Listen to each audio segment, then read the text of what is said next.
Okay, here's a question about the decomposition of sulfurochloride. And what we have is a question that says, this is first order with respect to the reactant. And so it tells you what the initial rate is, and what the rate is at this particular temperature.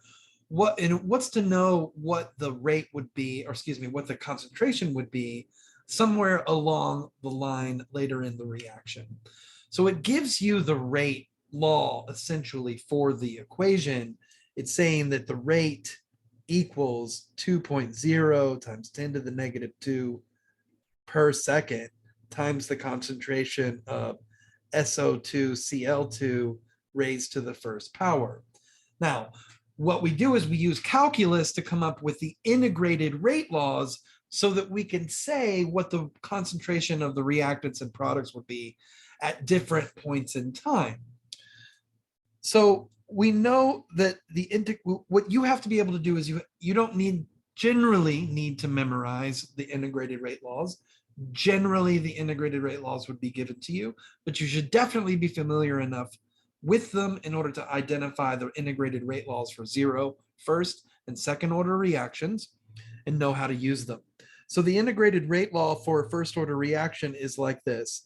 The natural log of the concentration of the reactant at time t is equal to the natural log of the concentration of the reactant initially minus kt, and k is the rate constant.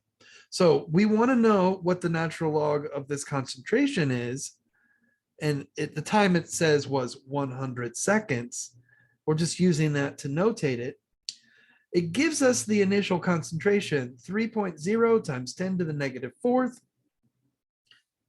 I'm going to leave the units out. And the reason I'm going to leave the units out is that we need to, ultimately, we're going to do a calculation. And you can't actually take the natural log of a number that has units. And so in order to avoid any of the confusion with the units, we're going to just ignore them for the moment. We know that the answer will be in molarity. And let's see, K is given to you as 2.0 times 10 to the negative 2 per second, and the time is 100 seconds. And so those units are going to go bye-bye, so we can get rid of them. And so what do we end up with? We end up with the natural log of the concentration that we're looking for equals minus 10.1117.